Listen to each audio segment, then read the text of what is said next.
The year was 1775, and the British governor over the colonies, Lord Dunmore, promised freedom to all slaves who would join forces with the British to fight against the Americans. But instead of joining the British, James Armistead, an enslaved patriot who could both read and write, volunteered to play his part to help America win its independence. And his part turned out to be vitally important.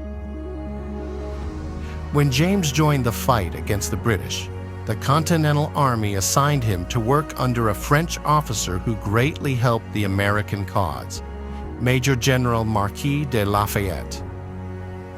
He served under Lafayette as a courier, laborer, and a spy. But it was in his service as a spy that he was to really shine. He approached the British forces pretending to be a runaway slave, hoping to serve with them to gain his freedom, and the British received him without question, even placing him to serve under the famous traitor Benedict Arnold, who used Armistead to spy on the Americans.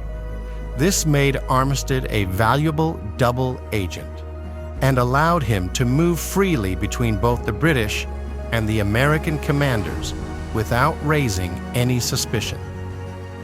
For years, Armistead played his dangerous and complicated part to perfection. He fed false information to the British forces while delivering crucial intelligence to the Americans. Eventually, the British sent him to work with the leading British general, Lord Charles Cornwallis, as a courier. This gave Armistead even greater access to what the top leadership of the British Army were planning against the Americans. The information Armistead gave to the Americans proved most helpful when in 1781 he was able to provide General Washington with Cornwallis's movements and fortifications at the key British stronghold of Yorktown. This allowed the American forces to gain the upper hand and win the Battle of Yorktown, which resulted in Cornwallis's surrender. That ended the war and paved the way for the United States to become a nation. After the war, though the Americans passed a law freeing all slaves who bore arms for the American cause, because Armistead was a spy and did not carry a gun, he remained a slave.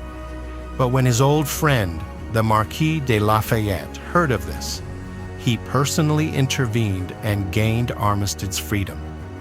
To show his gratitude, Armistead changed his name to James Armistead Lafayette.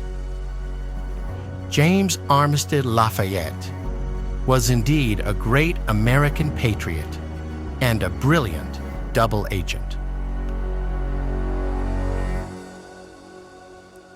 Tell us in the comments below what you think of James Lafayette's contribution to the United States' victory in the Revolutionary War.